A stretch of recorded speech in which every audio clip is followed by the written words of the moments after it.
Hey, Ivy, make sure you change the bed sheets today.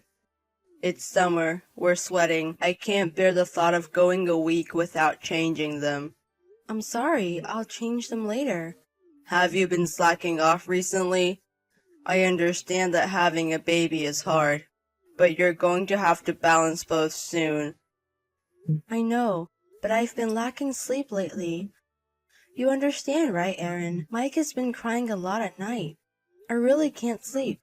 Don't you think it's because you're not taking her out for walks during the day? They say tiring out a baby makes them sleep, right? There's her health and the timing to consider. And I've been trying various ways to stop the night crying.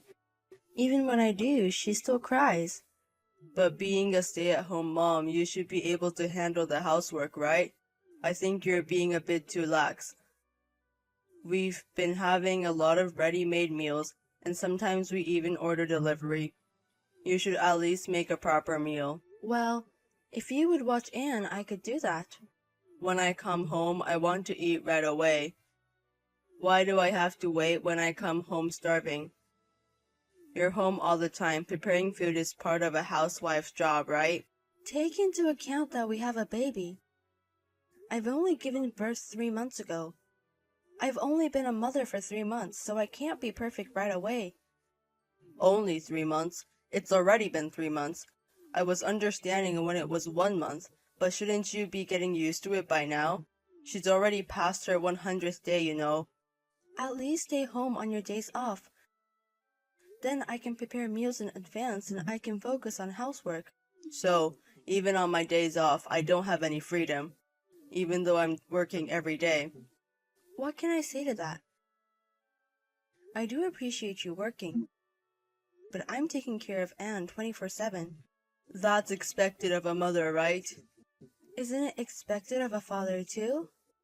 Look, I'm earning money to support the two of you, and now you want me to work even more?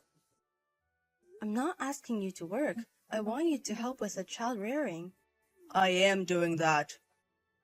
Not just interacting with her when you have free time.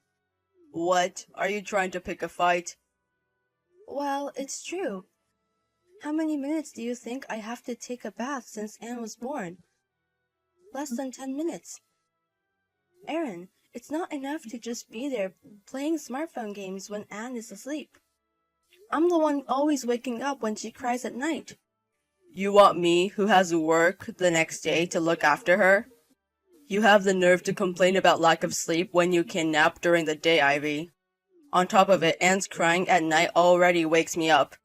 I can't just sleep whenever I want, you know.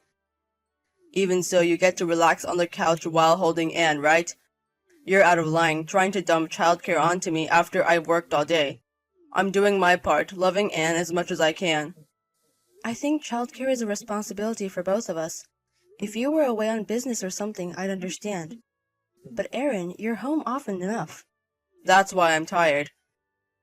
I'm tired too, you know. You're really spoiled, Ivy. There are people out there who manage to raise children all by themselves. Don't talk about not being able to balance housework and childcare when you're not even working. Why do you say that?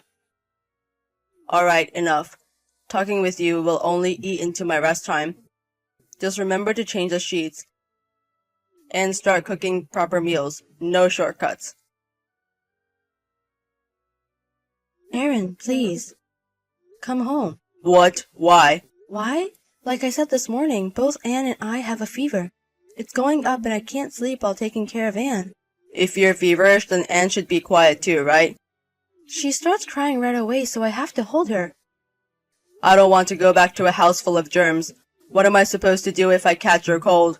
I have an important presentation next week. I can't afford to get sick. Then take us to the hospital. Bring out the car. It's Saturday today. Regular clinics are already closed. There's an emergency hospital. I have a fever of 102.2 degrees Fahrenheit. Anne also has a high fever. Then stop texting and rest quickly. I can't. That's why I'm asking for your help.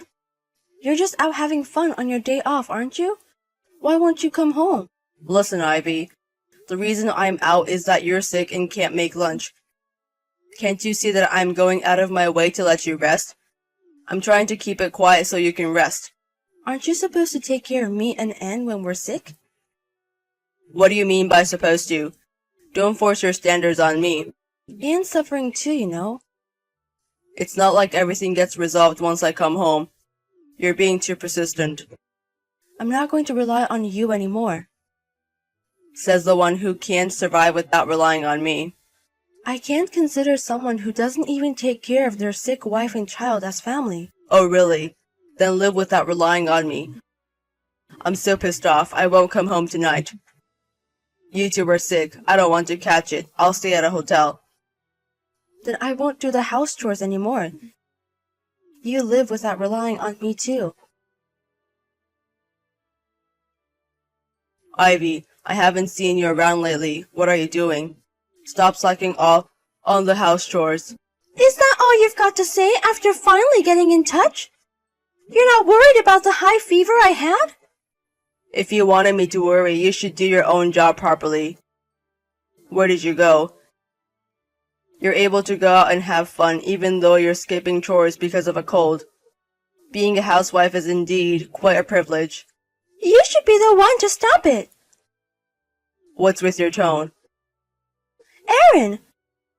Your wife and child are gone. What? Who are you? I'm your mother. Mom? You're lying, right? No, it's true. What do you mean Ivy and Anne are gone? You left a seriously ill Ivy and went out to have fun, didn't you? Afterwards, I got a call from Ivy, and I quickly took her to the hospital. Both of them were admitted immediately. Then both of them are fine, right? Ivy and Anne are alive, right? It's your fault for leaving them alone. Enough with that.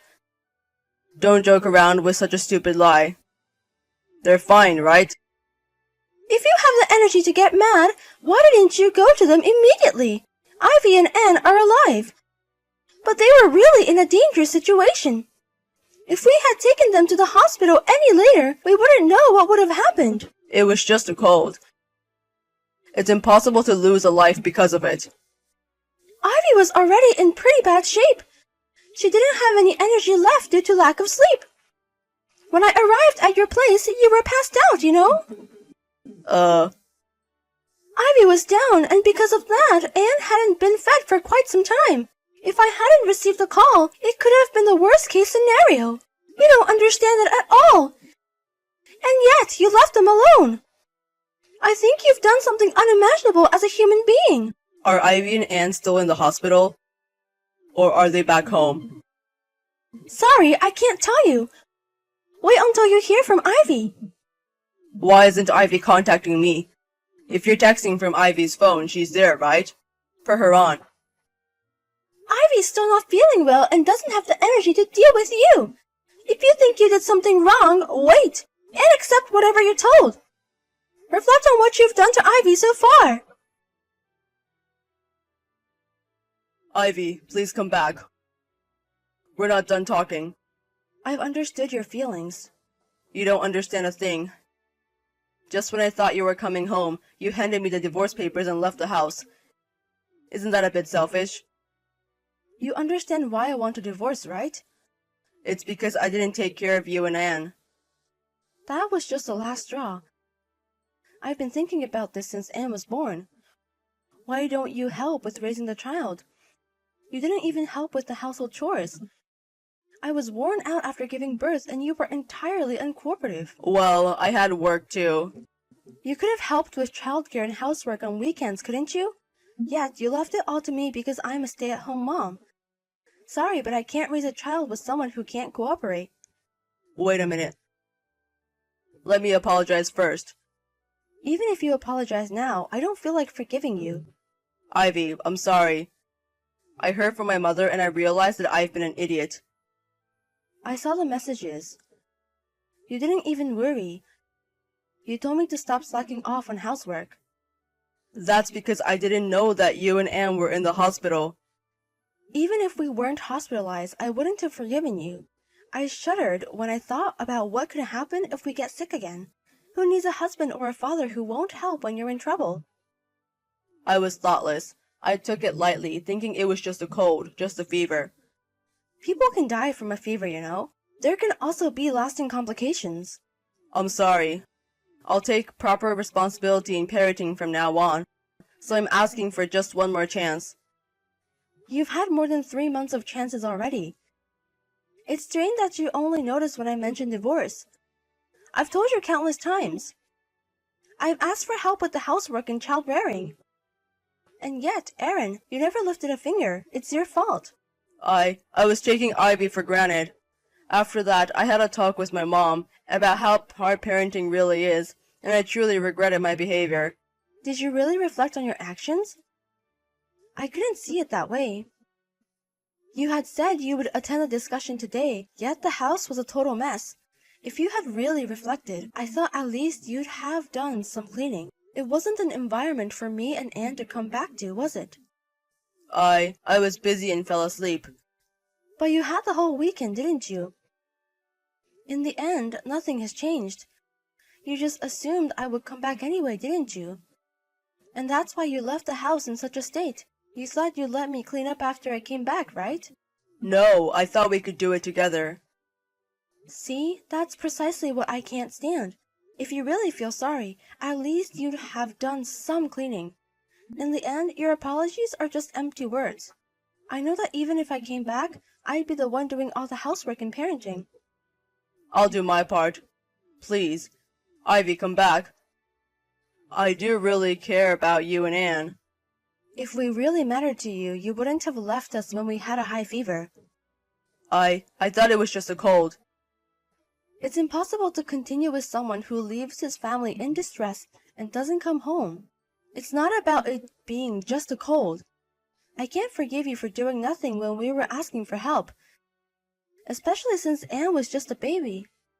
I'm sorry. I'm truly sorry.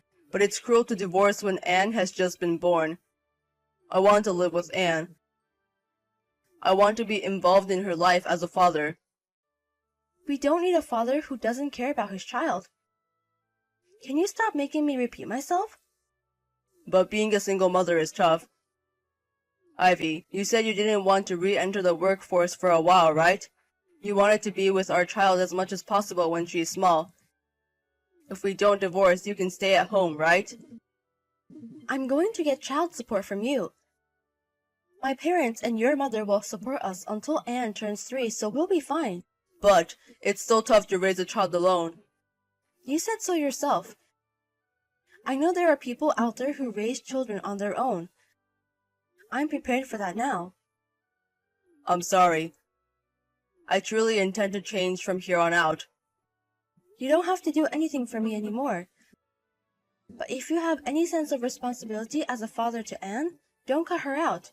So, you're saying we're getting divorced? I really regret everything. I'm trying to change. I don't have any trust or love left for you. I can't live without you and Anne. I keep going because you and Anne are here with me. Please, don't abandon me. You were the one who abandoned us first. You're the one who told me not to rely on you. Don't expect me to forgive you now. You really do have a spoiled way of thinking. We've had several discussions about divorce since then. We've agreed to separate for 1 year now. Despite the awful things he's done, he's still our daughter's father. I thought it wouldn't matter if he had no relationship with me anymore. But if he has any responsibility as a father, I want him to face our daughter sincerely. Of course we plan to divorce after a year, but we've decided to give him a chance as a father. Ever since we separated, my husband visits our home every day and takes care of Anne. He's honestly more like a father now than when we were living together. That doesn't mean I'm ready to forgive what he's done and said. I know there will be more difficulties ahead, but I want to establish a solid foundation for life now. I intend to create an environment where I can raise my daughter on my own. And if I ever feel it's too hard to do it alone, I'll ask my parents and my mother-in-law for support. I'll make sure to take good care of my daughter so she doesn't feel lonely. I'm sure my relationship with my husband will never go back to the way it was. But as a father, as a mother, I want to give everything I can as a parent to our daughter with all my heart.